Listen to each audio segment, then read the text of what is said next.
हम IBA का 1999 का पेपर सॉल्व करें। इसमें जो है मुझे ये पेपर जो मिला है थोड़ा सा ब्लर है, बट मैं क्वेश्चन को पढ़ता जाऊंगा और ज़्यादा पुराने पेपर्स हैं इनकी जैसे पिक्चर्स आई हैं, तो मैं क्वेश्चंस को पढ़ता जाऊंगा। अगर आपको क्वेश्चन से इतना नज़र ना भी आए तो मैं पढ़ रहा हूँ तो आपको समझ आता जाएगा। इसमें 45 क्वेश्चन हैं बायो के, और बायो का पोर्शन हम सॉल्व करें, ठीक है। अच्छा, सबसे पहला क्वेश्चन है the study of internal structures of organs is called, ठीक है। Internal structure of organs, organs आपको पता है बहुत सारे जब टिश्यूज़ मिलते हैं एक ऑर्गन बनाते हैं। जैसे हार्ट हमारा एक ऑर्गन है, जैसे आपके पास लंग्स हमारा एक ऑर्गन है, ऐसे हमारे बॉडी में डिफरेंट डिफरेंट ऑर्गन्स हैं, ठीक है। तो इस स्टडी को हम क्या नाम देते हैं? नहीं, मैं आपको बताता चलूँ। यहाँ पर जो मेंशन हैं, जो हिस्टोलॉजी है पहले ए ऑप्शन, इसको कहते हैं माइक्रोस्कोपिक स्ट्रक्चर को जब हम पढ़ते हैं माइक्रोस्कोप के ज़रिए तो उसको हम कहते हैं हिस्टोलॉजी, ठीक है। एनाटॉमी हम किसको कहते हैं? हम स्ट्रक्चर ऑफ ऑर्गेनिजम्स को, ठीक है, स्ट्रक्चर ऑफ ऑर्गेनिज्म को पढ़ें थ्रू नेकेड आई, मतलब ऐसी चीज़ें जो हम देख सकते हैं उसको एनाटॉमी में आ जाते हैं, और स्ट्रक्चर को पढ़ते हैं जब माइक्रोस्कोप के ज़रिए हिस्टोलॉजी में आ जाता है। फिजियोलॉजी क्या है कि नॉर्मल फंक्शंस ऑफ बॉडी जो है वो फिजियोलॉजी में आ जाते हैं। जैसे हार्ट कैसे नॉर्मल फंक्शन करता है ये फिजियोलॉजी में आ जाएगा, हमारे लंग्स कैसे नॉर्मल फंक्शन करते हैं ये फिजियोलॉजी में आ जाएगा। तो जितने भी नॉर्मल फंक्शंस हमारी बॉडी में वो फिजियोलॉजी में पढ़ते हैं। उसके बाद मॉर्फोलॉजी क्या है? मॉर्फोलॉजी हम कहते हैं फॉर्म और स्ट्रक्चर भी किसी ऑर्गेनिज्म का पढ़ना, उसको मॉर्फोलॉजी कहते हैं। फॉर्म या स्ट्रक्चर किसी ऑर्गेनिज्म का पढ़ें उसको मॉर्फोलॉजी का नाम देते हैं। तो अब यहाँ क्या कह रहे हैं? The study of internal structure of organism, ठीक है। इंटरनल स्ट्रक्चर ऑफ ऑर्गेनिज्म को जब पढ़ते हैं माइक्रोस्कोप का नहीं मेंशन किया हुआ तो वो एनाटॉमी होगा, ठीक है। अच्छा, इसके बाद अगला है the microscopic study of tissues, ठीक है। ये आगे मैंने बताया माइक्रोस्कोपिक को क्या कहते हैं हम? हिस्टोलॉजी, तो बी इसका आंसर होगा, ठीक है। उसके बाद है the nucleus of a living cell was discovered by, देखिए न्यूक्लियस किसने डिस्कवर किया था? ये डिस्कवर किया था रॉबर्ट ब्राउन ने, ठीक है, याद करने वाली चीज़ है। रॉबर्ट हुक ने डिस्कवर किया था सेल, ठीक है। और यहाँ भी मेंडल होगा मेंशन, ठीक है। इन्होंने जेनेटिक्स पे काम किया था, अपने 2 लॉज दिए थे जेनेटिक्स के, वो भी इसी पेपर में आगे आएंगे, वो लॉ में डिस्कस करते जाते हैं, ठीक है।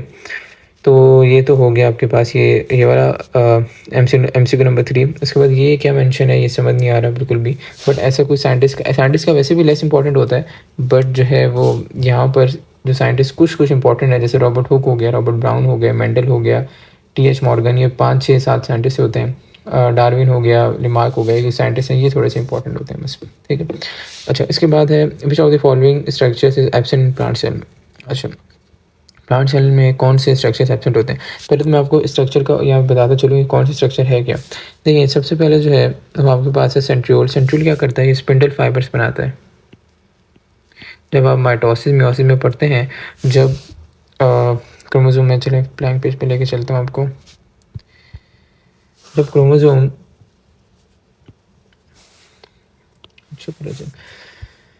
जब क्रोमोसोम जो है वो अलाइन हो जाए इक्वेटोरियल प्लेन पे, जैसे अगर ये मैं क्रोमोसोम बना रहा हूँ, ये अलाइन हो गए इक्वेटोरियल प्लेन पे, फिर 2 बॉडीज होती हैं यहाँ पर, वो आती हैं, उनके तारे निकलती हैं जिसको हम एस्ट्रल फाइबर्स कहते हैं। वो तारे निकल के आके यहाँ पर क्रोमोसोम पे आके ज्वाइन हो जाते हैं और एक हिस्से को पकड़ के अलग कर लेते हैं, एक हिस्से को पकड़ के अलग कर लेते हैं, ठीक है। तो ये जिस स्ट्रक्चर से निकली हैं उस स्ट्रक्चर को हम नाम देते हैं सेंट्रियोल का, ठीक है। और जिस क्रोमोसोम पर जहाँ पर आके बाइंड की थी, जैसे इस पॉइंट पर बाइंड किया तो इस सेंट्रोसोम पे जाके बाइंड करती हैं और इसको खींच लेती हैं दूसरी तरफ, ठीक है। तो सेंट्रोसोम क्या हो गया? सेंट्रोसोम जो DNA का है, जैसे कि ये सॉरी क्रोमोसोम का जो स्ट्रक्चर है, जैसे ये है क्रोमोसोम, यहाँ पर दोनों आर्म्स इसके अटैच हैं तो सेंट्रोसोम कहलाता है, ठीक है। उसके बाद लाइसोसोम आपको पता है ये क्या करता है? डिग्रेड करता है चीज़ों को, ठीक है, एक ऑर्गेनल है। उसके बाद ल्यूकोप्लास्ट है। ल्यूकोप्लास्ट एक है प्लांट में ऑर्गन होता है, नॉन पिगमेंटेड होता है, इसमें पिगमेंट नहीं होता, और जो है ये इसके अंदर स्टोर होते हैं स्टार्च,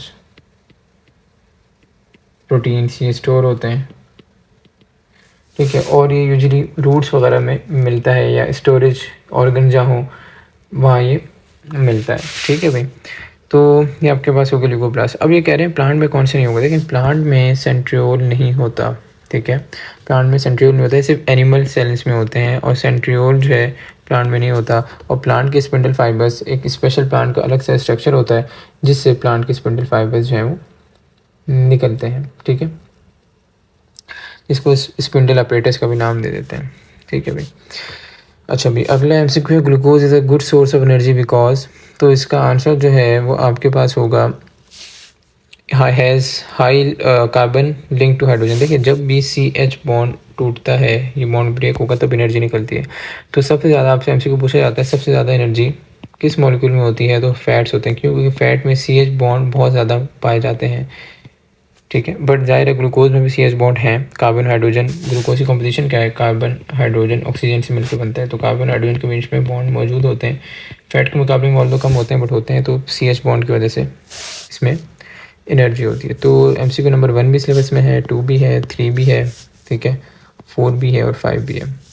इसके बाद है, देखिए 1 और 2 डायरेक्टली नहीं है बट बहुत बेसिक चीज़ें हैं, ये पूछी जा सकती हैं, आउट ऑफ सिलेबस भी थोड़ा बताएं तो इतना सब पूछा जा सकता है। Which of the following is not a lipid, तो आसान एमसीक्यू, मुश्किल नहीं है। वैक्सीज जो हैं ये क्या होती हैं, लॉन्ग चेन होती है किसकी, फैटी एसिड की, और लॉन्ग चेन होती है अल्कोहल की, ये मिलके बन जाते हैं वैक्सीज, और ये वाटरप्रूफ कवरिंग भी बना रहे होते हैं, ठीक है। स्टेरॉइड्स क्या है, स्टेरॉइड का आपको पता होगा, स्टेरॉइड न्यूक्लियस का, कि जिसके अंदर 3 रिंग्स होती हैं 6 कार्बन की, अगर ये मैंने एक रिंग बनाई, दूसरी रिंग, तीसरी रिंग, और जो चौथी रिंग है वो होती है 5 कार्बन की, ठीक है। तो पहली रिंग, दूसरी रिंग, तीसरी, चौथी रिंग, 5 कार्बन की, तो इसको हम नाम देते हैं स्टेरॉइड न्यूक्लियस का, तो स्टेरॉइड का बेसिक स्ट्रक्चर होता है, ठीक है। और स्टेरॉइड कहाँ कहाँ मिल जाता है हमें, बहुत डिफरेंट जगह पे मिलता है, बहुत सारे हार्मोन्स बनाने में काम आता है, प्रिकर्सर होता है बहुत सारे हार्मोन्स का, ठीक है। जैसे आपके जो है वो जितने भी जेनाइटल, जैसे प्रोजेस्टेरॉन, एस्ट्रोजन वगैरह जो हैं, ये सारे हार्मोन्स स्टेरॉइड इन नेचर होते हैं, ठीक है। उसके बाद जो है सेल मेम्ब्रेन में भी पाया जाता है, सेल मेम्ब्रेन की फ्लूइडिटी को मेंटेन करता है, ठीक है। बाइल सॉल्ट भी बनाता है जो कि फैट को इमल्सिफाई करते हैं ड्यूरिंग डाइजेशन, जो स्टेरॉइड यहाँ हमें मिल जाता है। उसके बाद पेप्टाइड्स क्या है, देखिए मोनो, आपने पढ़ा होगा, पॉलीपेप्टाइड है, डाईपेप्टाइड है, जो होता है क्या है कि अमाइनो एसिड मिलते हैं अगर बहुत सारे तो पॉलीपेप्टाइड बन जाएगा, 2 अमाइनो एसिड मिलेंगे, ठीक है, तो डाईपेप्टाइड बन जाएगा। तो ये एक्चुअली प्रोटीन से रिलेटेड है, तो नॉट अ लिपिड पूछा है तो यही आंसर होगा। ऑयल्स भी क्या है, ऑयल्स का दूसरा नाम ट्राइग्लिसराइड भी कहते हैं, और ये फैटी एसिड, इसके अंदर फैटी एसिड और ग्लिसरॉल मौजूद होता है, ठीक है। तो इसका आंसर हो जाएगा, मैं चीज़ें मिटा दूँ, इसका आंसर जो हो जाएगा वो ऑप्शन सी हो जाएगा, ठीक है, ऑप्शन सी, ठीक है। अच्छा, इसके बाद अगला सवाल है, which of the following compounds is a protein. अब कौन से कंपाउंड प्रोटीन होंगे, सारी चीज़ें डिस्कस करते आते हैं। रिबोफ्लेविन जो है विटामिन B2 होता है, और जो है ये किस काम आता है, एंटीऑक्सीडेंट है, मतलब कि हमारी बॉडी में डिफरेंट ऐसे केमिकल कंपाउंड जो कि बॉडी को नुकसान दें, ऑक्सीडेशन करें, उनसे हमें बचाते हैं, एंटीऑक्सीडेंट होता है। और इसके बाद ये एनर्जी प्रोडक्शन में भी इसका थोड़ा बहुत रोल होता है, ठीक है, विटामिन B2 हो गया। उसके बाद अगला जो है ये आपको एड्रेनलिन, एड्रेनलिन का दूसरा नाम है एपिनेफ्रिन, आपने सुना होगा एपिनेफ्रिन, और एपिनेफ्रिन ये सिंपैथेटिक नर्वस सिस्टम या फाइट और फ्लाइट वाले रिस्पॉन्स को जनरेट करते हैं। जैसे अगर आपको इमरजेंसी हो गया, आपके पीछे कुत्ता लग गया, तो क्या होगा, आपका एपिनेफ्रिन जो है वो एक्टिवेट होगा, सिंपैथेटिक नर्वस सिस्टम को एक्टिवेट कराएगा, ठीक है। और ये अमाइनो एसिड टायरोसिन से ड्राइव होता है।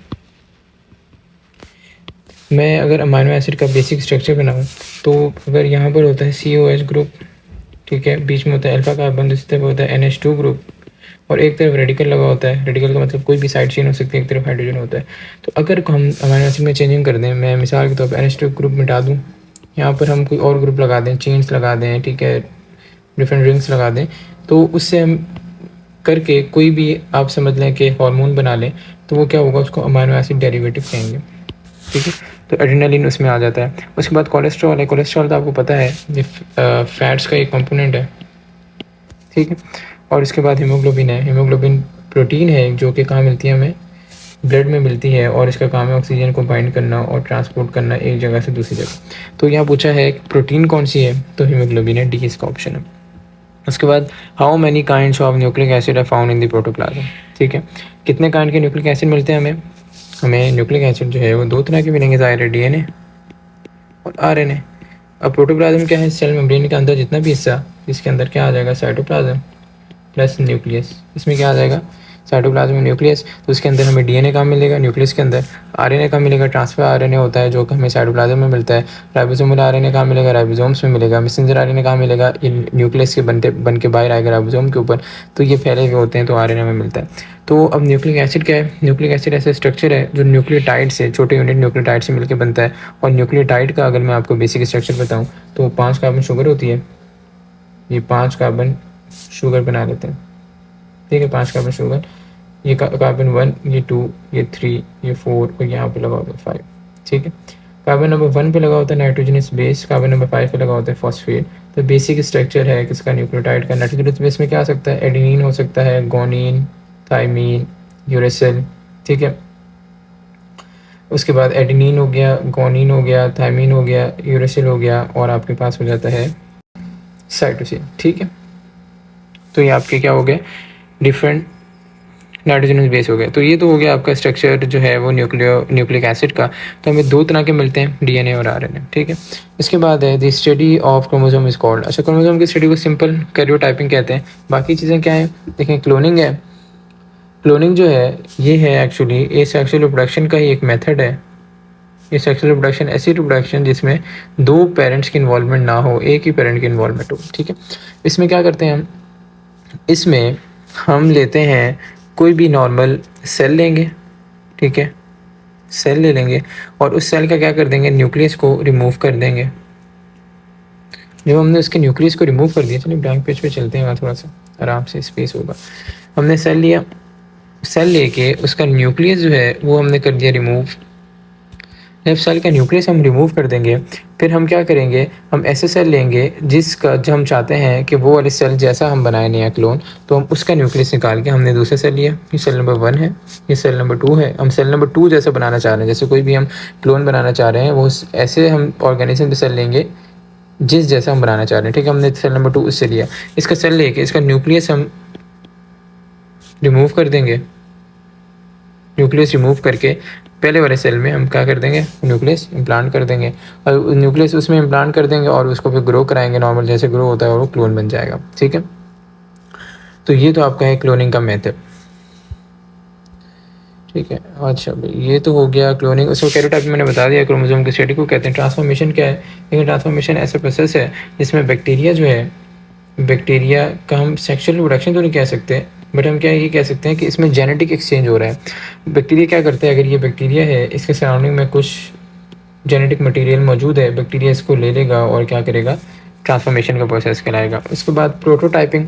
प्रोटोटाइपिंग का कुछ ऐसा लेना देना नहीं है, बस ये होता है कोई भी मॉडल को क्रिएट करना, कोई भी मॉडल को क्रिएट करना ऐसी चीज़ का जो हम बनाना चाह रहे हैं, ठीक है। कोई अगर प्रोडक्ट है, मिसाल के तौर पर ये हम ए चीज़ बनाना चाह रहे हैं, तो एक हम मॉडल क्रिएट करें पहले, जो चीज़ बनाना चाह रहे थे बस वो है। तो ऐसे को डायरेक्टली रिलेटेड नहीं है प्रोटोटाइपिंग, ठीक है, वो आपका टॉपिक नहीं है।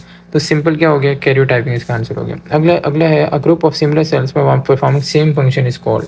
बहुत आसान एमसीक्यू है, टिश्यू इसको कहते हैं। लेकिन सेल क्या है, basic structure functional unit of life है। मतलब क्या क्या, कोई भी स्ट्रक्चर होगा वो भी सेल से बना होगा, ठीक है। अगर मिसाल के तौर पर अगर मैं ये बनाऊँ, ये लिवर है, ठीक है, तो लिवर भी इसका जो बेसिक हज़ारों सेल होंगे, बट बेसिक सबसे बेसिक क्या होगा, एक सेल होगा।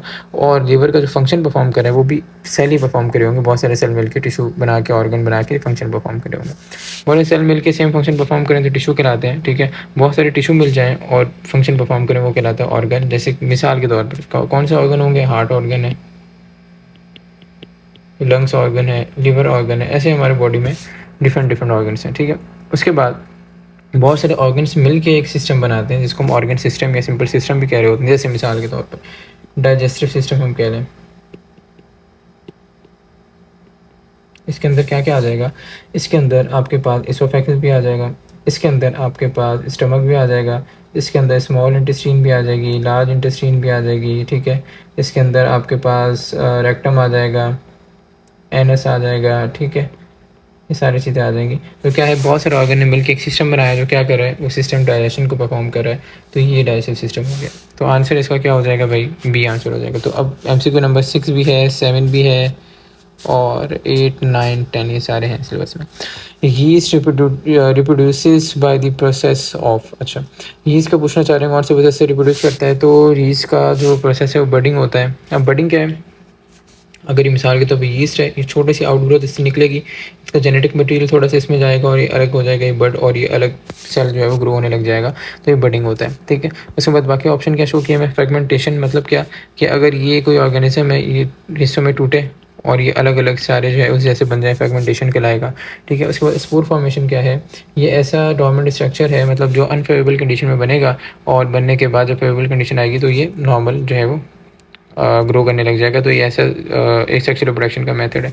कॉन्जुगेशन क्या है, ये बैक्टीरिया यूज़ करता है कि मिसाल के तौर पे एक बैक्टीरिया है, ये दूसरा बैक्टीरिया, आपको पता है बैक्टीरिया के पास पिलाए मौजूद होते हैं, तो ये पिलाए से कनेक्ट कर लेगा और अपना प्लाज्मिड जो है, अगर ये प्लाज्मिड आपको पता है सर्कुलर डीएनए होता है, प्लाज्मिड को एक बैक्टीरिया से दूसरे बैक्टीरिया में ट्रांसफर कर देगा, तो इस प्रोसेस को हम कहते हैं कॉन्जुगेशन।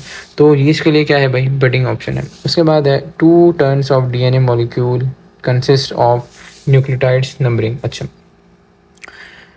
मैं आपको थोड़ा सा ये कॉन्सेप्ट दे दूँ, ठीक है, डायग्राम के ज़रिए। ये वाले डायग्राम अगर आप देखें तो इसमें आप यहाँ पर गौर करें कि डीएनए का आपको पता है 2 स्ट्रैंड्स होते हैं, ये एक स्ट्रैंड है, ये दूसरा स्ट्रैंड है। तो सिमिलरली ये एक स्ट्रैंड आ गया और ये दूसरा स्ट्रैंड आ गया डीएनए का। ठीक है, तो डीएनए के 2 स्ट्रैंड्स आ गए यहाँ पर, और इसके बाद यहाँ पर देखें तो एक टर्न हम इसको कहते हैं कि ये अगर ये एक टर्न है, ठीक है, ऐसे ही सिमिलरली दोबारा ये एक टर्न है, तो डीएनए का एक टर्न इसको कहते हैं। तो डीएनए में आपको पता है सारे न्यूक्लियोटाइड से बना होगा, ये एक स्ट्रैंड है दूसरे स्ट्रैंड है, इनके आपस में न्यूक्लियोटाइड आएंगे और आपस में क्या बनाएंगे, बॉन्ड्स बनाएंगे। ठीक है, जो कौन से होते हैं वो यूजुअली हाइड्रोजन बॉन्ड्स होते हैं, बीच में जो बॉन्ड बनने हैं न्यूक्लियोटाइड के हाइड्रोजन बॉन्ड्स हैं। अच्छा भाई, अब एक न्यूक्लियोटाइड से दूसरे न्यूक्लियोटाइड के बीच में कितना डिस्टेंस है, 0.34 एंगस्ट्रॉम नैनोमीटर का डिस्टेंस है। ठीक है, 0.34 नैनोमीटर का, और एक टन में मतलब क्या कि अगर मैं ये बना रहा हूँ एक टन, तो एक टन में 10 न्यूक्लियोटाइड आ जाते हैं।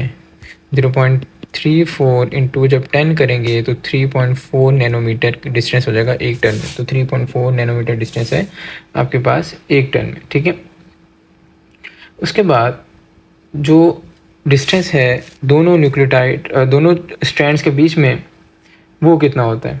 देखिए ये वाली चीज़ पूछ ली भी जाती है और बुक्स में मेंशन भी है, तो ये आपके जहन में ज़रूर होनी चाहिए। तो इस ये वाला जो डिस्टेंस है वो होता है एमस्ट्रॉन्ग में हम बताते हैं, नैनोमीटर है एक यूनिट और दूसरा यूनिट है हमारे पास एमस्ट्रॉन्ग। तो जो डिस्टेंस दोनों के बीच में होता है वो होता है 20 एमस्ट्रॉन्ग। ठीक है, 20 एमस्ट्रॉन्ग का डिस्टेंस होता है। ठीक है भाई, 20 एमस्ट्रॉन्ग का 2 नैनोमीटर भी कह सकते हैं।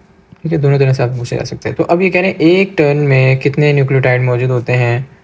ठीक है, आपका यही सवाल था, एक टन में कितने न्यूक्लियोटाइड मौजूद हैं। यहाँ पर 2 tons of DNA molecules consist of nucleotide numbering. तो मैंने जैसे आपको बताया है कि एक टन में कितने हैं, 10 न्यूक्लियोटाइड, मगर 2 स्ट्रैंड से तो 20 न्यूक्लियोटाइड। देखें मैं दोबारा डायग्राम आपको दिखा दूँ।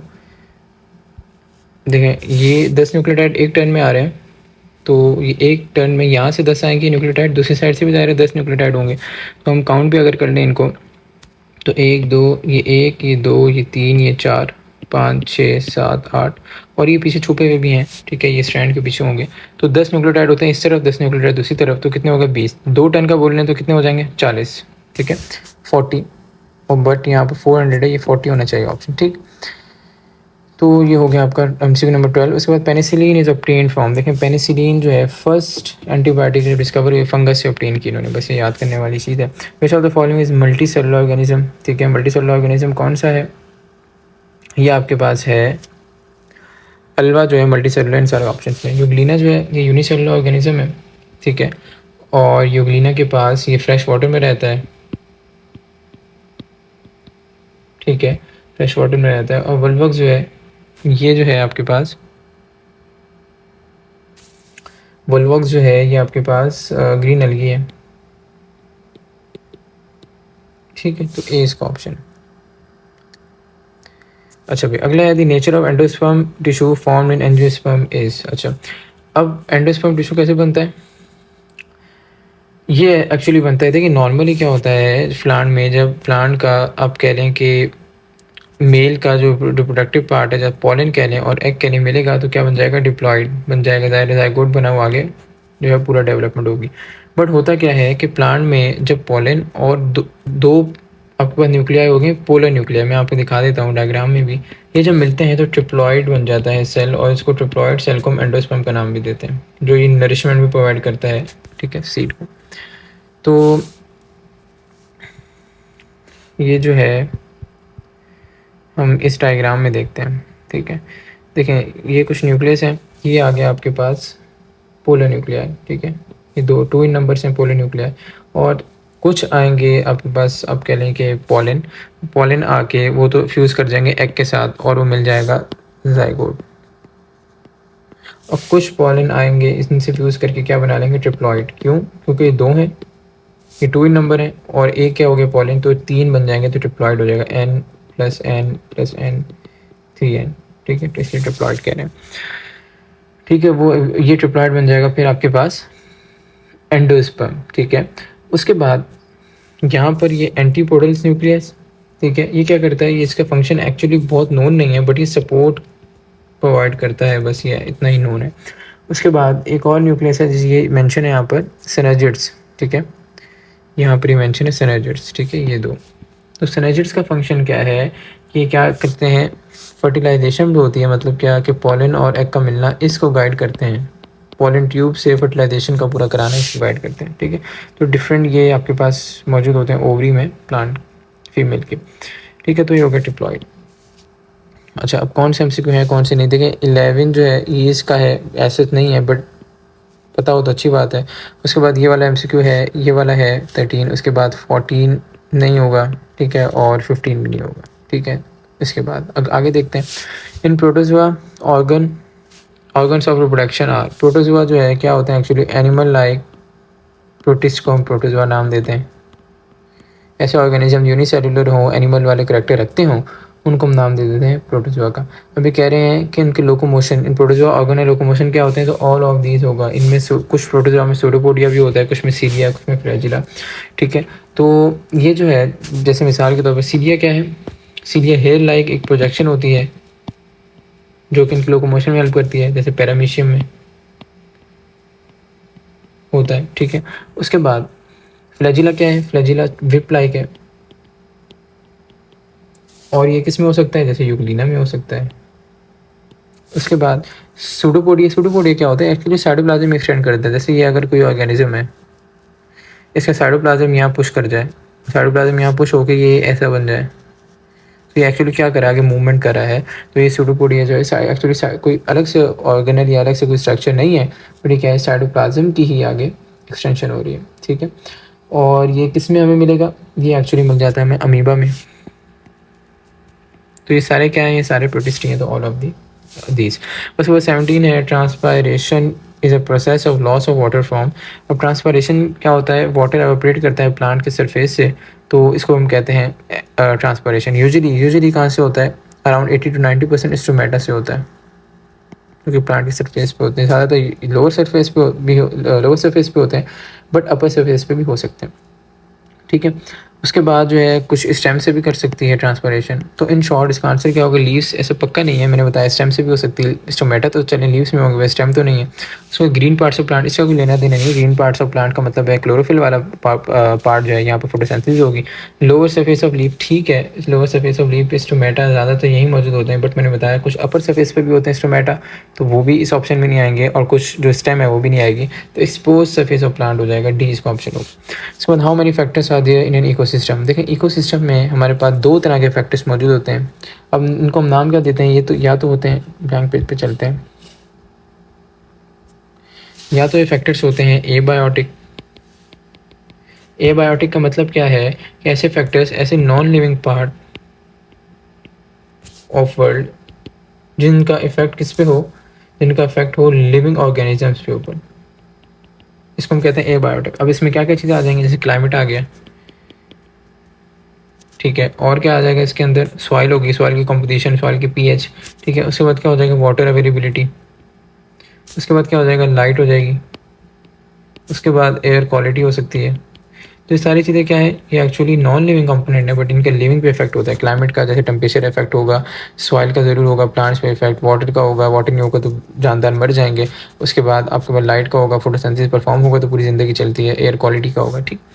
उसके बाद जो दूसरे फैक्टर्स हैं वो होते हैं बायोटिक, मतलब क्या है कि ऐसे living components of the environment जिनका इफेक्ट लिविंग पे ही हो, ठीक है। इसमें क्या क्या चीज़ें आ जाएंगी, इसमें हमारे पास जैसे कि ऑटोट्रोफ्स हो गए, मतलब क्या, जो अपना खाना खुद बनाते हैं। इसमें कौन आ जाएगा, प्लांट्स, उसके बाद इसमें कंज्यूमर्स आ जाएंगे। कंज्यूमर्स मतलब क्या है कि जो खाने को यूज़ करते हैं, ख़ुद नहीं बनाते। जैसे कंज्यूमर्स में आ जाता है हर्बीवोर्स। हर्बीवोर्स वो जो कि जानवरों पे नहीं, जो कि प्लांट्स और ऐसी चीज़ों में ज़िंदा रहते हैं। और उसके बाद कार्निवोर्स आ जाएंगे, जो कि जानदारों पे ज़िंदा रहते हैं। कार्निवोर्स, ठीक है। उसके बाद डिकम्पोजर्स आ जाएंगे। डिकम्पोज जैसे फंजाई बैक्टीरिया हो गए, जो कि ज़मीन में जो बचा हुआ मवाद होता है, बचा हुआ मवाद होता है, उनको खाते हैं और ख़त्म करते हैं, ठीक है। तो फंजाई हो गए, बैक्टीरिया हो गए, तो ये चीज़ें क्या हो जाएंगी, ये सारे बायोटिक कंपोनेंट। तो कितने कंपोनेंट हो गए एक्चुअली एनवायरनमेंट के 2 कंपोनेंट हो गए, ठीक है। उसके बाद अगला एमसीक्यू है, which of the following scientist is called the father of genetics. Father of genetics किसको नाम देते हैं? सीधा सीधा हम नाम देते हैं ये मेंडल को। मेंडल ने अपने 2 लॉ दिए। कौन कौन से लॉ? मैंने आपको ऊपर बोला था, हम डिस्कस करते हैं। वो लॉ जो है, मेंडल ने 2 लॉ दिए। मैं अब आपको ब्लैंक पेज पे लेके चलता हूँ। पहले वो दोनों लॉज के बारे में बता दूँ, थोड़ा सा ओवरव्यू दे दूँ, फिर जो आगे बढ़ेंगे। पहला लॉ है law of segregation. Law of segregation MDCAT playlist में हमने बहुत अच्छी तरह पूरा जेनेटिक्स भी डिस्कस किया हुआ है। काफ़ी चैप्टर डिस्कस किए हैं, कुछ रहते भी हैं, कर लेंगे वो। इसमें क्या होता है, जो गैमेट फॉर्मेशन में, ड्यूरिंग गैमेट फॉर्मेशन, इसकी स्टेटमेंट ये है, जो 2 अलील्स होते हैं, आपको पता है कोई भी करेक्टर है, कोई भी करेक्टर हो, जैसे आई कलर है, हेयर कलर है, उसके लिए 2 अलील होते हैं। जैसे ये आपके पास क्रोमोसोम के ऊपर, जी नहीं, ये आई कलर की है यहाँ पर और ये आई कलर की है यहाँ पर। तो अगर मिसाल के तौर पे पेयर है क्रोमोसोम 4 का, तो आई कलर की क्रोमोसोम 4 के एक पेयर पे भी है और दूसरे पे भी है। तो हर करेक्टर के लिए 2 अलील्स मौजूद होते हैं। तो ये कह रहे हैं गैमेट फॉर्मेशन जो है उसमें क्या होता है, 2 अलील जो हैं किसी भी ट्रेट के लिए, फॉर अ ट्रेट,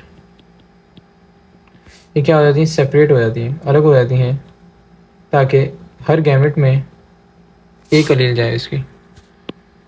मतलब क्या, जब गैमेट बनेंगे आपको पता है क्रोमोसोम नंबर हाफ हो जाता है। तो ये 46 वाली कॉन्फ़िगरेशन में बता रहा हूँ, हर क्रोमोसोम के 2 हिस्से हैं, 4 के 2 हिस्से, 5 के 2 हिस्से, ऐसे हर क्रोमोसोम के 2 हिस्से। जब गैमेट बनेंगे 46 को हाफ करके 23 करना है, तो एक हिस्सा एक गैमेट में चला जाएगा, एक हिस्सा एक गैमेट में जाएगा, तभी 23 होंगे, 23।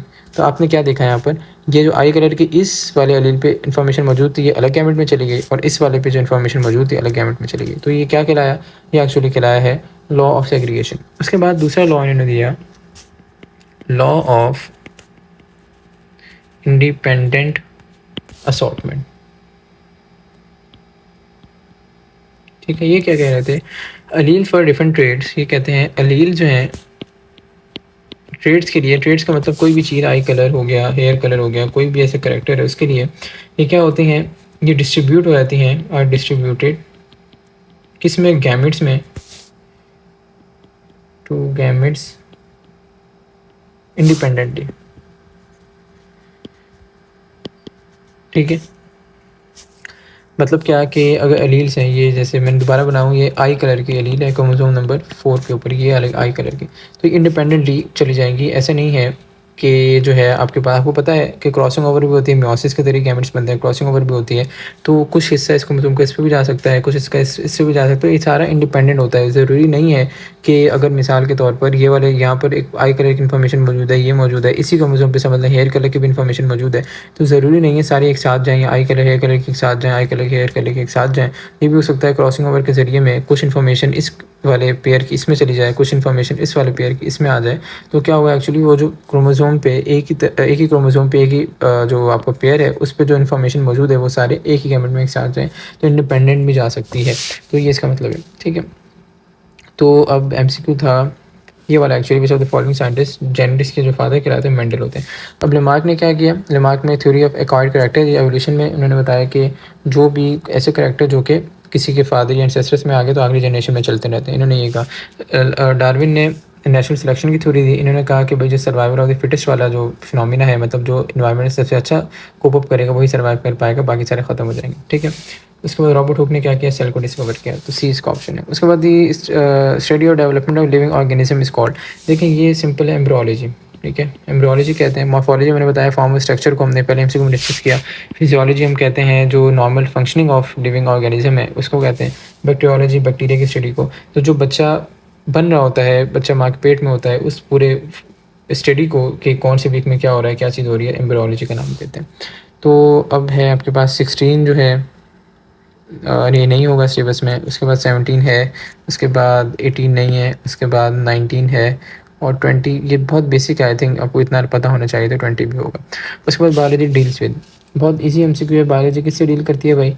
बायोलॉजी डील करेगी द ऑरिजिन ऑफ यूनिवर्स से, ऐसा नहीं है। ऑरिजिन ऑफ केमिकल से, ऐसा नहीं है। उसके बाद the origin of living organism, ये बिल्कुल ठीक है। The origin of plants only, ऐसा नहीं है। प्लांट ऑल्दो लिविंग ऑर्गेनिज्म तो है, बट और भी लिविंग ऑर्गेनिज्म है, तो 20 ऑप्शन हो जाएगा। आसान है एमसीक्यू। मलेरिया कॉज बाय, भाई प्लाज्मोडियम कॉज करते हैं मलेरिया, और ये प्लाज्मोडियम एक पैरासाइट है। पैरासाइट ऐसा जो कि लिविंग ऑर्गेनिज्म को नुकसान पहुंचाए। बैक्टीरिया, ठीक है, बैक्टीरिया नहीं है। उसके बाद वायरस नहीं है, मॉस्किटो नहीं है, तो क्या हो जाएगा? प्लाज्मोडियम है, जो कि उसका नाम है पैरासाइट का। The protein code of virus known है। अच्छा, मैं वायरस का स्ट्रक्चर दिखा दूँ आपको। वायरस का स्ट्रक्चर, ये वाला डायग्राम देखेंगे। देखें, वायरस का ये होता है अंदर, ये जो कवरिंग बनी हुई है, इसको हम नाम देते हैं कैप्सिड का, ठीक है। इसी को प्रोटीन कोड भी कह रहे हैं। इसके अंदर जो है वो जेनेटिक मटेरियल मौजूद होता है, या तो डीएनए होगा या आरएनए होगा। ये चीज़ भी इंपॉर्टेंट याद रखने वाली है। वायरस में दोनों एक साथ नहीं होते हैं, तो डीएनए या आरएनए। उसके बाद बाहर मौजूद होता है एनवेलप, जैसे ये दिखाया भाई इन्होंने। एनवेलप वायरस कहाँ से लेता है? ये जिस सेल को इन्फेक्ट करता है, इन्फेक्टेड सेल को जब बर्बाद करके बाहर निकलता है, उससे लेता है। जैसे मिसाल के तौर पर एक सेल था, इसके अंदर ये वायरस मौजूद है। जब वायरस इस सेल को फाड़ के बर्बाद करके बाहर निकलेगा, तो इसके सेल मेम्ब्रेन का हिस्सा लेता है, वो निकल जाएगा। तो एनवेलप क्या है? एक्चुअली जिस सेल को इन्फेक्ट किया उसका हिस्सा है, वायरस का अपना हिस्सा नहीं होता। तो इसलिए किसी में मौजूद होता है, किसी में नहीं, ठीक है। तो ये वायरस के बेसिक स्ट्रक्चर्स हैं। तो अब ये क्या कहना चाह रहे हैं? Protein code of virus. तो मैंने बताया है, प्रोटीन कोड ऑफ वायरस को हम क्या नाम देते हैं? हम कैप्सिड का नाम दे देते हैं। डी इसका ऑप्शन है, ठीक है। उसके बाद a dense deeply staining almost spherical body embedded in the cytoplasm is called. इसको हम क्या नाम देते हैं? बस सिंपल है बहुत। न्यूक्लियस का पूछ रहे हैं, मैं डायग्राम भी दिखा दूँ सेल की, तो बस आपने आइडिया होगा आपको इसका। देखिए, सेल के सेंटर में क्या है भाई? ये न्यूक्लियस है सारा। सेल के अराउंड जो जाल बना हुआ है पूरा, ये क्या है? ये एंडोप्लाज्मिक रेटिकुलम है। उसके बाद सबसे बाहर सेल मेम्ब्रेन है, ये माइटोकॉन्ड्रिया है। उसके बाद एंडोप्लाज्मिक रेटिकुलम मैंने आपको जैसे बताया वो है। फिर सेंट्रियोल है ये, ठीक है। उसके बाद सेंट्रियोल से स्पिंडल फाइबर सीख लेंगे। पेरोक्सिसोम है, ठीक है। साइटोप्लाज्म आ गया। गोल्गी ऑपरेटर, यहाँ पैकेजिंग होगी। वैक्यूल हो गया। लाइसोसोम जो डिस्ट्रॉय करेगा डिफरेंट चीज़ों को। लाइसोसोम, फिर राइबोसोम क्या प्रोटीन बनाएगा, डीएनए जेनेटिक मटेरियल, और न्यूक्लियस के अंदर डीएनए होगा। तो डेंस डीपली स्टेनिंग क्या हो गया? सबसे ज़्यादा ये न्यूक्लियस होगा, सेंटर ऑफ सेल में यहाँ पर मौजूद है, ठीक है। अच्छा, a dense deeply staining almost spherical body, spherical का मतलब ऑलमोस्ट गोल, ठीक है। इसको हम क्या नाम देते हैं? इसको नाम देंगे न्यूक्लियस का, ठीक है। अब इसके अंदर और भी चीज़ें आ जाएंगी। कौन सी आ जाएंगी भाई? जैसे मैं आपको प्लास्टिड का बताता चलूँगा, आ गया है। तो प्लास्टिड में क्या आ जाता है? प्लांट्स के ये स्ट्रक्चर्स हैं। इसमें आ जाएगा ल्यूकोप्लास्ट। ल्यूकोप्लास्ट को मैंने बताया था क्या है? नॉन पिगमेंटेड ऐसी चीज़ें जो स्टोर करते हैं स्टार्च को, प्रोटीन को, और यूजुअली रूट्स में मिलते हैं। उसके बाद क्लोरोप्लास्ट। क्लोरोप्लास्ट क्या है? इसके अंदर ग्रीन पिगमेंट क्लोरोफिल होता है, फोटोसिंथेसिस में काम देते हैं। उसके बाद क्रोमोप्लास्ट। क्रोमोप्लास्ट क्या होते हैं? कि ये ऐसे पिगमेंट हैं फ्रूट्स और फ्लावर्स को जो कलर देते हैं, जो पेटल का कलर है, जो फ्लावर का कलर है, वो क्रोमोप्लास्ट की वजह से, ठीक है। उसके बाद गोल्जी का आपको पता है, एंडोप्लाज्मिक रेटिकुलम से जो चीज़ आई बन के आएगी, वो गोल्जी में आके प्रोसेस होगी, पैकेज होगी, फिर जाम में जाने में चली जाएगी। एंडोप्लाज्मिक रेटिकुलम है, ठीक है। स्मूथ होता है, रफ होता है। रफ के ऊपर क्या होता है? राइबोसोम्स होते हैं, और प्रोटीन बनाने में काम देते हैं। और स्मूथ एंडोप्लाज्मिक रेटिकुलम के डिफरेंट बहुत फंक्शंस हैं। इसके अंदर जो है वो डिटॉक्सिफिकेशन में भी काम देता है, कैल्शियम के मेंटेन करने में काम देता है, और बहुत ज़्यादा डिफरेंट इसके स्मूथ वाले के फंक्शंस होते हैं, ठीक है। उसके बाद जो है according to theory of evolution the birds have evolve from. अच्छा, ये चीज़ याद करने वाली है, बर्ड्स किससे इवॉल्व हुए? तो बर्ड्स जो हैं एक्चुअली इवॉल्व हुए थे रेप्टाइल से। और रेप्टाइल जो है क्या है? रेप्टाइल कोल्ड ब्लडेड एनिमल्स होते हैं, ठीक है। मतलब क्या? ऐसे एनिमल जिनका टेम्परेचर जो है वो एक्टोथर्मिक मेटाबॉलिज्म से कंट्रोल हो। मतलब क्या है कि वो खुद कंट्रोल ना कर सकें, इन्वायरमेंट से इनका टेम्परेचर जो है वो चेंज होता रहे, तो वो कहलाता है एक्टोथर्मिक मेटाबॉलिज्म।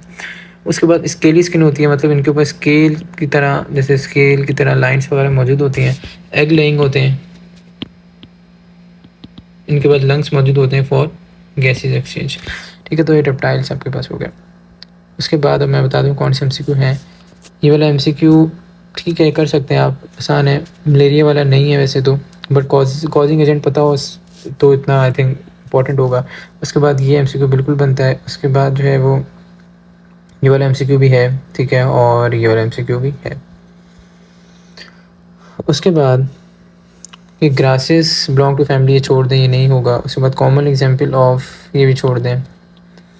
अच्छा, उसके बाद in biology types of reproduction आ, देखिए दो टाइप की रिप्रोडक्शन होती है, बहुत आसान एमसीक्यू है। सेक्सुअल रिप्रोडक्शन, ए सेक्सुअल रिप्रोडक्शन। सेक्सुअल रिप्रोडक्शन में क्या होगा? दो पेरेंट्स इन्वॉल्व होंगे, मेल और फीमेल। ए सेक्सुअल रिप्रोडक्शन में वन पेरेंट इन्वॉल्व होगा, और जैसे हमने ऊपर पढ़ा है बाइनरी फिजन होती है, मल्टीपल फिजन होगी, बडिंग होगी, क्लोनिंग भी आ जाता है, सारी चीज़ें इसमें आ जाएंगी, ठीक है, ऊपर डिस्कस की हैं सारी। अच्छा भाई अगला है a leaf is the most important organ of a green plant because of its. Simple है, लीफ के अंदर क्या होता है, ये अगर लीफ है, ठीक है, ग्रीन पिगमेंट मौजूद होता है, जिसको क्या नाम देते हैं, क्लोरोफिल का नाम देते हैं। क्लोरोफिल का क्या फंक्शन है, लाइट को कैप्चर करके फोटोसिंथेसिस बना करवाता है, जो कि प्लांट अपना फूड बनाते हैं, तो फोटोसिंथेटिक एक्टिविटी, ठीक है।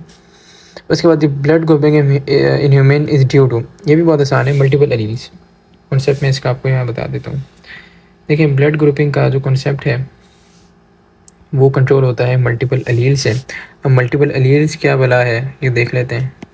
मल्टीपल एलील्स देखें, ABO ब्लड ग्रुप सिस्टम आपने सुना होगा, ब्लड ग्रुप सिस्टम, क्या मतलब इसका, जो अलील है जो अलील है, ठीक है, इसके ऊपर अगर तो ए मौजूद हो, आपको पता है हर कैरेक्टर के लिए 2 अलील होती हैं, जैसे मैंने बताया, अगर एक बंदे में IA, दोनों पे IA है तो इसका ब्लड ग्रुप क्या हो जाएगा, A हो जाएगा। अगर किसी बंदे में IA और दूसरी वाली O के लिए है, ठीक है, O के लिए हम स्मॉल I लिखते हैं, ठीक है, तो इसका ब्लड ग्रुप क्या हो जाएगा, क्योंकि IA क्या है, डोमिनेंट है, तो इसका ब्लड ग्रुप भी A हो जाएगा। सिमिलरली अगर किसी बंदे में दोनों I हैं तो ये क्या हो, इसका ब्लड ग्रुप O हो जाएगा। अच्छा ऐसे ही अगर किसी बंदे में IB और IB है तो इसका ब्लड ग्रुप क्या हो जाएगा, B हो जाएगा। किसी बंदे में IB और O के लिए है तो IB डोमिनेंट है तो B ब्लड ग्रुप हो जाएगा, ठीक है। और किसी बंदे में अगर एक पे IA और एक पे IB है तो ये AB ब्लड ग्रुप हो जाएगा, जिसको हम कहते हैं को डोमिनेंस, मतलब दोनों अपना इफेक्ट शो करें, ठीक है। तो अब हुआ क्या, 3 अलील्स हमारे पास, या तो IA है, ठीक है, IB है और I है, 3 अलील्स हैं, इन 3 में से सिर्फ 2 प्रेजेंट होंगी किसी बंदे में एट अ टाइम, ठीक है। तो ये हो क्या गया, हैं तो 2 प्रेजेंट, मगर किसी भी कैरेक्टर के लिए मल्टीपल अलील्स आ गई, तो इसलिए इसको नाम दे रहे हैं मल्टीपल अलील्स का, ठीक है। तो ये आपका हो गया। उसके बाद हेयर कलर जो है ये भी मल्टीपल अलील से ही कंट्रोल होता है। उसके बाद सिमिलरली आई कलर जो है ये भी मल्टीपल अलील से ही कंट्रोल होता है, बट आपसे पूछा है ज़्यादा ब्लड ग्रुप ही जाएगा, ठीक है, तो मल्टीपल अलील का हो गया। उसके बाद इसमें मैंने बता दिया 26 27 नहीं है, 28 है, 29 है, 30 भी है। उसके बाद अगला MCQ है, skin glands of contract thighs secrete large amounts of. Contract thighs क्या है, देखिए फ़िश की जो 2 कैटेगरीज हैं उनका नाम होता है, एक है मैं सी लिख रहा हूँ कॉन्ट्रैक्ट थाइज और दूसरे का नाम है ऑब्स्ट्रक्ट थाइज, ठीक है। कॉन्ट्रैक्ट थाइज में क्या होगा कि इसका स्केलेटन जो है वो कार्टिलेज से बना होगा, तो कॉन्ट्रैक्ट इसलिए नाम रखा है इन्होंने। और जो ऑब्स्ट्रक्ट थाइज इसका स्केलेटन जो है, इसका ढांचा जो है बोन से बना होगा, ठीक है। तो कॉन्ट्रैक्ट थाइज में क्या एग्जाम्पल है, इसके एग्जाम्पल में आ जाता है शार्क, रेस, एक सेकंड रखिएगा, इसके एग्जाम्पल में आया था शार्क्स, रेस,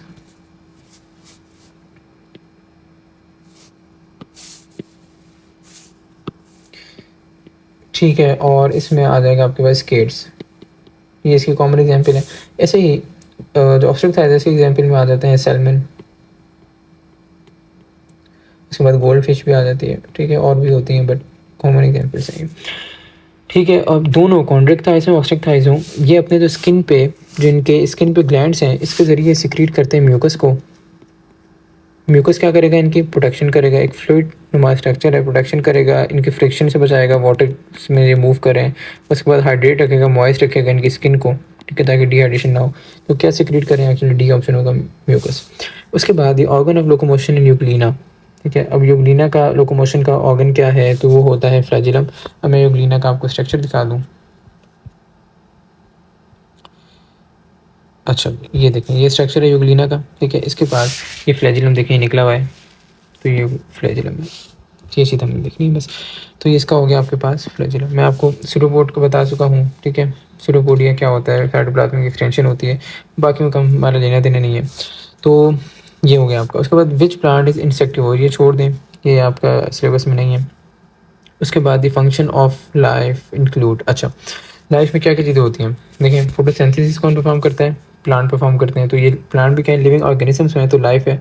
मेटाबॉलिज्म क्या है, मेटाबॉलिज्म का मतलब होता है कैटाबॉलिज्म, मतलब क्या कि बड़े मॉलिक्यूल को तोड़ के छोटे से प्रोटीन्स हैं, इनको तोड़ के क्या करें, अमाइनो एसिड बना लें। सिमिलरली अगर कार्बोहाइड्रेट्स हैं, इनको तोड़ के, या स्टार्च या कार्बोहाइड्रेट की एग्जाम्पल में ग्लूकोज बना लें, उसको यूज़ कर लें, तो क्या है ये कैटाबॉलिज्म, मतलब बड़े मॉलिक्यूल को तोड़ के छोटा मॉलिक्यूल बना लें। सिमिलरली अगर एनाबॉलिज्म की बात करें तो इसका दूसरा कंपोनेंट है, इसके अंदर जैसे मिसाल के तौर पर अमाइनो एसिड से हम, अमाइनो एसिड क्या छोटा यूनिट है, अमाइनो एसिड से हम प्रोटीन बनाए, बड़ा यूनिट बनाए तो वो आ जाता है एनाबॉलिज्म में। तो जो फंक्शन ऑफ लाइफ में दो चीज़ें हो रही होती हैं। मैग्नेटिक इफेक्ट ऐसा कुछ नहीं है, फोटोसिंथेसिस तो है, फोटो इलेक्ट्रिक इफेक्ट लाइफ से कोई लेना देना नहीं है, photo electric effect, quantum effect, ये फिजिक्स की चीज़ें हैं सारी, तो इसका ऑप्शन है। अर्थ मूव बाय इट्स, अच्छा अर्थ मूव कैसे मूव करता है भाई, ये सीटा और मसल से मूव करता है। मैं आपको इसका डायग्राम दिखा दूँ अर्थ मूव की, ये आपके पास डायग्राम हो गई। ये कैसे मूव करेगा, देखें इसके पास कुछ पहले मैं रफ सी डायग्राम बनाऊँ फिर मैं डायग्राम आपको दिखाता हूँ। देखिए अर्थ मूव के पास दो तरह की मसल्स हैं, कौन कौन से, एक तो लॉन्गिट्यूडनल मसल्स हैं, ये अर्थ मूव का अगर मैं स्ट्रक्चर बना लूँ, ये मूव मसल्स हैं इनके, एक तो सर्कुलर मसल्स हो गए ये तो मैं बना रहा हूँ, ठीक है, और ये लॉन्गिट्यूडनल जो मैं ऐसे बना रहा हूँ, ठीक है, लॉन्गिट्यूडनल मसल हो गया। इसके बाद कुछ स्ट्रक्चर मौजूद हैं, जैसे इसका आगे वाले स्ट्रक्चर, आगे वाले हिस्से में मुझे सीटाई, मैं एक सीटाई पीछे बना लेता हूँ। सीटाई क्या है, ऐसे स्ट्रक्चर है जो इनको ज़मीन में इम्बेड करने में मदद करेंगे। तो जब लॉन्गिट्यूडनल मसल, ये वाला मसल जब इनके कॉन्ट्रैक्ट करेंगे तो खींचेगा ये, ठीक है, जब ये कॉन्ट्रैक्ट करें लॉन्गिट्यूडनल तो ये ज़ाहिर ऐसे फैलेगा, तो क्या हो जाएगा, इलोंगेट हो जाएगा, ठीक है। जब इलोंगेट हो जाएगा तो यहाँ से मैं इसका स्ट्रक्चर बनाऊँ तो समझे यही था, ये ऐसे बड़ा हो गया, ठीक है, इसके हो गए सर्कुलर मसल्स और ये हो गया इसके लॉन्गिट्यूडनल मसल। तो क्या करेगा, आगे वाले सीटाई को फिक्स कर लेगा ज़मीन में और पीछे वाले को फिक्स नहीं करेगा, ठीक है, पीछे वाले। फिर इसके पहले क्या किए थे, सर्कुलर मसल कॉन्ट्रैक्ट, अब लॉन्गिट्यूडनल मसल कॉन्ट्रैक्ट करेंगे। जब लॉन्गिट्यूडनल कॉन्ट्रैक्ट करेंगे छोटा हो जाएगा, ठीक है, जब छोटा होगा तो क्या होगा कि ये यहाँ से आगे आ गया, ठीक है, इसके पीछे वाला हिस्सा में देखें यहाँ से नहीं बना रहे, यहाँ से आगे आ गया, छोटा हो गया। तो ये इसके हुई सर्कुलर मसल्स, ये लॉन्गिट्यूडनल मसल, और इसने क्या किया था, इसने आगे वाले सीटाई फिक्स किया था, अब ये पीछे वाले सीटाई फिक्स कर लेगा, ठीक है, ताकि मूव कर सके। फिर ये प्रोसेस चलेगा, फिर आगे वाले सीटाई फिक्स करे, ऐसे करके मूव आगे करता रहेगा। तो ये इसके मसल्स और सीटाई की मदद से क्या करता है, मूव करता है। तो यहाँ देखें ये है सर्कुलर मसल, ठीक है, ये है लॉन्गिट्यूडनल मसल और ये सीटाई शो किए में इसे फिक्स करता है, ठीक है। तो ये इसके पास क्या क्या चीज़ें हैं, अथवा मूव बाय सीटाई एंड मसल, तो ये इसका ऑप्शन हो जाएगा। अब इसमें कौन कौन से एमसीक्यू हैं, 31 वाला आपके पास होगा, 32 वाला नहीं है, 33 वाला नहीं है, और 34 वाला है, 35 वाला नहीं है। उसके बाद कैंगरू बिलोंग्स टू, अच्छा अब कैंगरू किससे बिलोंग करता है भाई, आपको किंगडम एनिमेलिया में 3 तरह के आपको मिलते हैं क्लासिफिकेशन, मैं आपको वो बता दूं पहले, फिर आपको आइडिया हो जाएगा। किंगडम एनिमेलिया नहीं, आपके पास जो मैमल्स हैं, सॉरी मैमल्स जो हैं, ठीक है, मैमल्स में क्या है, पहली चीज़ होती है क्लासिफिकेशन उसकी प्रोथीरिया, जिसको मोनोट्रीम्स भी कहते हैं, मोनोट्रीम्स, ठीक है। इसमें क्या है, ये एग लेइंग मैमल्स हैं, मतलब अंडे देते हैं, ठीक है। इसकी एग्जांपल में क्या आ जाएगा भाई, एग्जांपल में इसके आ जाएगा प्लाटाइपस, उसके बाद इकेडनस इसमें आ जाएगा, इकेडनस जिसको स्पाइनी आंट ईटर भी नाम दे सकते हैं, स्पाइनी आंट ईटर, ठीक है। इसमें क्या है, मैंने बताया है कि ये एग लेइंग है। उसके बाद इसमें क्या होता है कि मेमरी ग्लैंड मौजूद होते हैं, बट इनमें निपल्स जो हैं वो एब्सेंट होते हैं। तो ये तो हो गया पहले ग्रुप का। दूसरे ग्रुप का अगर बात करें तो दूसरे ग्रुप का नाम है आपके पास मेटाथीरिया,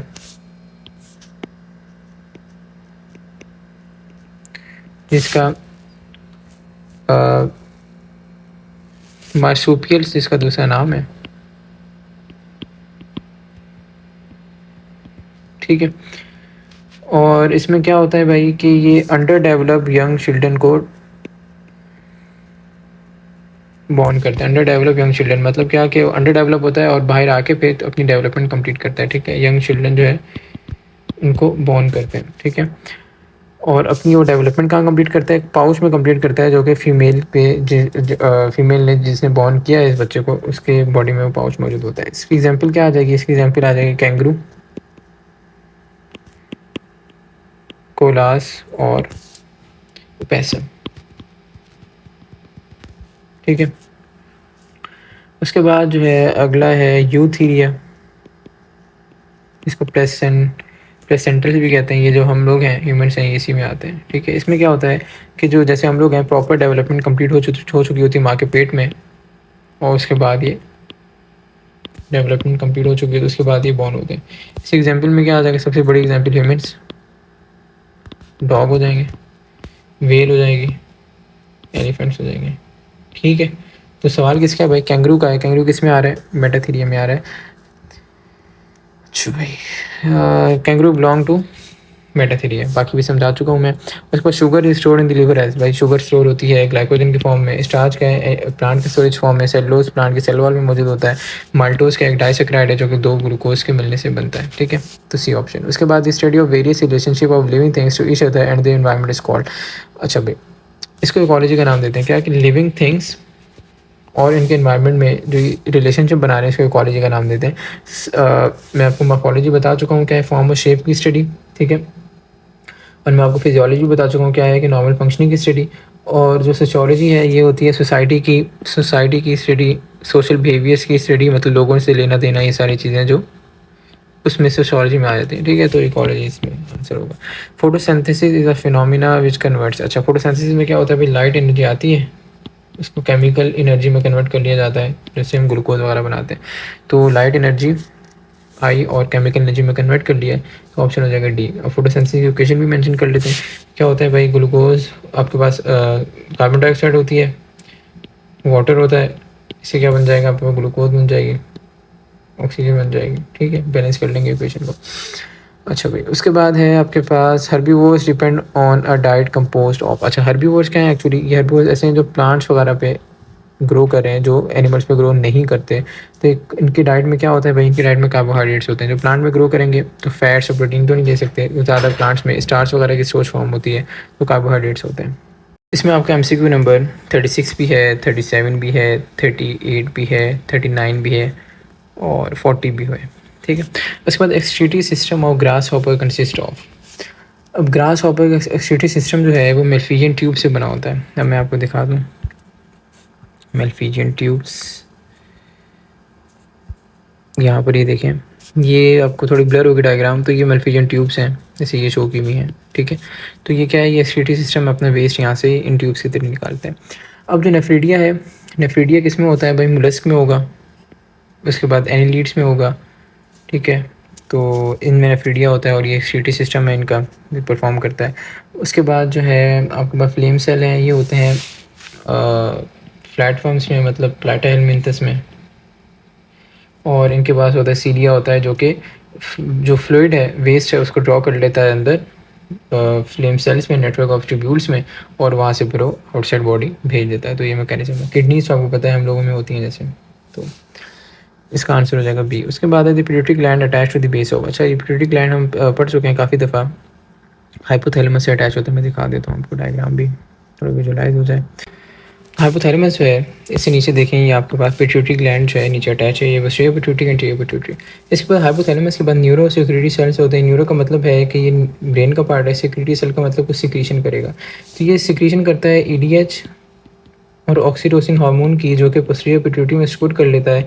EDH का फंक्शन है वाटर बैलेंस को मेंटेन करना, ऑक्सीटोसिन का काम है यूट्रस की कॉन्ट्रैक्शन, और बेबी जब सक करता है मदर के मिल्क पे, तब भी इसका रोल वहाँ पर है, तो ये 2 हो गया। उसके बाद ये एंटीरियर पिट्यूटरी के लिए रिलीजिंग, मैं पॉजिटिव का साइन लिख रहा हूँ, या इनहिबिटिंग फैक्टर्स रिलीज़ करता है। इसमें क्या क्या आ जाएगा, जैसे मिसाल के तौर पर इसमें आ जाएगा आपके पास थायरोट्रोपिन रिलीजिंग हार्मोन, TRS लिख रहा हूँ, ये जाएगा एंटीरियर पिट्यूटरी से रिलीज़ कराएगा थायराइड स्टिमुलेटिंग हार्मोन, जो थायराइड ग्लैंड की T3 T4 कैल्सिटोनिन, ये हार्मोन सिक्रेशन बढ़ा देगा। सिमिलरली रिलीज़ करेगा गोनाडोट्रोपिन रिलीजिंग हार्मोन, GnRH लिख रहा हूँ इसको, ये जाएगा एंटीरियर पिट्यूटरी पर, वहाँ से रिलीज़ करा देगा FSH-LH, ठीक है। उसके बाद ये रिलीज़ करेगा कॉर्टिकोट्रोपिन रिलीजिंग हार्मोन, CRH लिख रहा हूँ, ये एंटीरियर पिट्यूटरी को भी जाएगा, एंट्रीनो कॉर्टिकोट्रोपिक हार्मोन रिलीज़ कराएगा, और ये जाके एरिनल ग्लैंड के ऊपर एक्ट करेगा, एरिनल ग्लैंड की सिक्रेशन को बढ़ाएगा। उसके बाद ये रिलीज़ करता है ग्रोथ हार्मोन रिलीजिंग हार्मोन, ठीक है, और एंटीरियर पिट्यूटरी से क्या रिलीज़ कराएगा, ग्रोथ हार्मोन। ऐसे प्रोलैक्टिन इनहिबिटिंग हार्मोन, ये इनहिबिट करेगा एंटीरियर पिट्यूटरी को, ये प्रोलैक्टिन रिलीज़ ना करे, तो ये सारे चीज़ें हैं ये रिलीज़ करता है, ठीक है। उसके बाद ये इनहिबिटिंग फैक्टर्स भी है, जैसे ग्रोथ हार्मोन इनहिबिटिंग हार्मोन भी रिलीज़ करता है, जैसे हमने पढ़ा है ग्रोथ हार्मोन रिलीजिंग हार्मोन, ये ग्रोथ हार्मोन इनहिबिटिंग हार्मोन भी रिलीज़ करता है। ऐसे ही प्रोलैक्टिन इनहिबिटिंग हार्मोन का मैंने आपको बता दिया।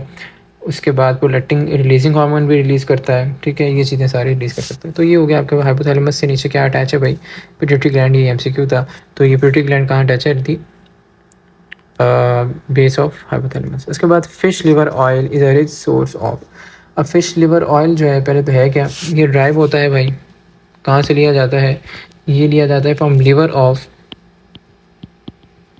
सम फिशेस, कुछ फिशेस के लीवर से ये ड्राइव किया जाता है।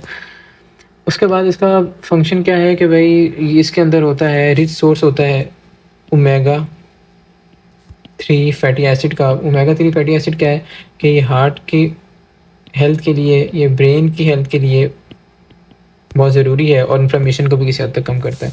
उसके बाद ये रिच सोर्स है विटामिन ए का और रिच सोर्स है विटामिन डी का। ठीक है, विटामिन ए किसके लिए ज़रूरी है भाई? विजन के लिए ज़रूरी है। विटामिन डी किसके लिए ज़रूरी है? बोन हेल्थ के लिए ज़रूरी है। ठीक है, तो पूछ रहे हैं कि fish liver oil rich source of, तो ओमेगा 3 फैटी एसिड नहीं है, विटामिन ए नहीं है, विटामिन डी इसका ऑप्शन में दिया हुआ है, तो डी ऑप्शन हो गया। उसके बाद विच of the following is not an essential requirement for photosynthesis. मैंने आपको ऊपर बताया है कि फोटोसिंथेसिस के लिए क्या चाहिए होता है? Carbon dioxide, water. ठीक है, इसके बाद क्या हो जाएगा? लाइट चाहिए होगी, क्लोरोफिल चाहिए होगा, और जो प्रोडक्ट में क्या बनता है भाई? ग्लूकोज बन जाएगा, ऑक्सीजन बन जाएगी। ठीक है, तो कौन सी चीज़ें रिक्वायर्ड नहीं है, मतलब क्या है कि रिएक्टेंट साइड पे, इस वाली साइड पे नहीं चाहिए। तो सूटेबल टेम्परेचर बिल्कुल चाहिए होगा। फोटोसिंथेसिस में ज़ाहिर है क्या एंजाइम्स इन्वॉल्व है, एंजाइम एक पर्टिकुलर टेम्परेचर पे काम करते हैं। कार्बन डाइऑक्साइड बिल्कुल चाहिए, वाटर बिल्कुल चाहिए, हमने देख लिया। ऑक्सीजन नहीं चाहिए। ठीक है, ऑक्सीजन प्रोडक्ट साइड पर निकल रही है, तो रिक्वायर नहीं है, तो डी ऑप्शन है। उसके बाद अगला MCQ है जो कि लास्ट है, mono hybrid cross is a cross between two individual that differ in. Mono का मतलब क्या है? वन।